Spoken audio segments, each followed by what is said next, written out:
Bismillahirrahmanirrahim.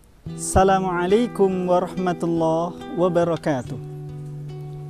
Alhamdulillahil aliyyil ajlal, al-wahidil fardil qadimil awwal, faqiris samawati wal jabal wal ardi wassalsal.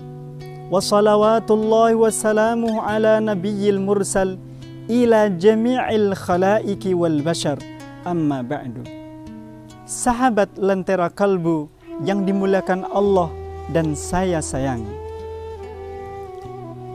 pada bulan suci Ramadan yang Allah dan Rasulnya dijadikan sebagai syahrul Quran, sudah seharusnya sebagai umatnya Nabi Muhammad SAW yang diturunkannya kepadanya kitab suci Al-Quran, maka kita harus menjadikan momentum bulan suci Ramadan pada tahun ini untuk memperbanyak tilawah Al-Quran.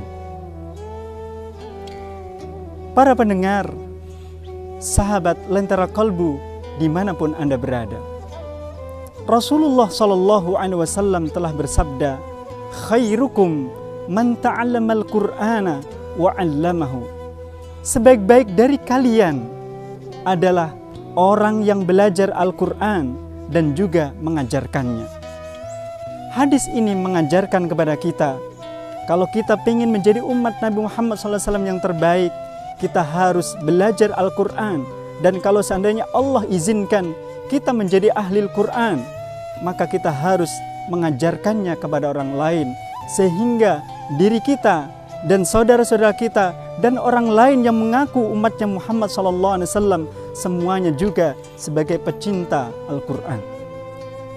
Sahabat Lentera Kalbu, para pendengar dimanapun Anda berada, Rasulullah SAW juga bersabda dalam hadis yang lain berkaitan dengan kemuliaan orang yang selalu menjadikan hidupnya bersama dengan Al-Quran. Rasulullah SAW melalui lisan terbaiknya mengatakan, Iqra'ul Quran fa innahu ya'ti yaumal qiyamati syafi'an li ashabi. Bacalah oleh kalian Al-Quran, karena Al-Quran tersebut pada hari kiamat nanti akan menjadi syafi'an, penolong, pemberi syafaat bagi si pembacanya ketika dia sedang membaca di dunia ini. Maka daripada itu, para pendengar dimanapun Anda berada, minimal ada 5M yang harus kita tumbuhkan, yang harus kita biasakan di dalam beriman kepada Al-Quran. Yang pertama, M pertama adalah membacanya. Maka sebagai orang beriman kepada Al-Quran, maka seharusnya malu kalau seandainya diri kita belum bisa atau tidak bisa membaca Al-Quran. Kemudian M kedua adalah memahami isinya. Al-Quran dijadikan oleh Allah, diturunkan oleh Allah melalui malaikat Jibril alaihissalam sebagai hudan linnas, petunjuk bagi manusia, khususnya orang beriman kepada Al-Quran. Kalau seandainya kita tidak mau atau belum mampu mengetahui isi kandungannya, maka bagaimana hidayah Al-Quran tersebut dapat menerangi dalam kehidupan kita? Maka seharusnya kita mau dan mampu memahami apa yang terkandung dalam Al-Quran. Kemudian M yang ketiga daripada keimanan atau interaksi kita kepada Al-Quran adalah menghafalkannya. Karena Allah telah menitipkan Al-Quran kepada umat manusia untuk dijadikan pedoman dalam kehidupannya, supaya Al-Quran tidak akan mudah dirubah, tidak akan mudah disusupi oleh aneka perbuatan jahat manusia atau buruk manusia itu melalui para penghafalnya Al-Quran. Maka kita bersyukur kalau seandainya Allah anugerahkan pada diri kita, anak keturunan kita, keluarga kita, murid kita, masyarakat kita sebagai orang yang mencintai Al-Quran dan anugerahi sebagai para hufaz, para penghafal Al-Quran di muka bumi ini. Sebagaimana Allah telah firmankan dalam Al-Quranul Karim, A'udzubillahi minasyaitonirrajim, Inna nahnu nazzalna dzikra wa inna lahu lahafizun.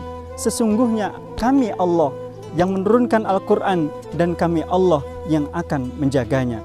Berarti Al-Quran akan terus terjaga keasliannya, keotentikannya dengan cara kita menghafalkannya dan kita menjadikannya dalam kehidupan sebagai pedoman. para pencinta dan para pendengar, sahabat Lentera Kolbu dimanapun Anda berada. Kemudian M yang keempat adalah mengamalkan isi kandungannya. Sebuah ilmu kalau tanpa amal maka laksana ibarat pohon tanpa ada buahnya, meskipun sangat lebat atau rindang daunnya.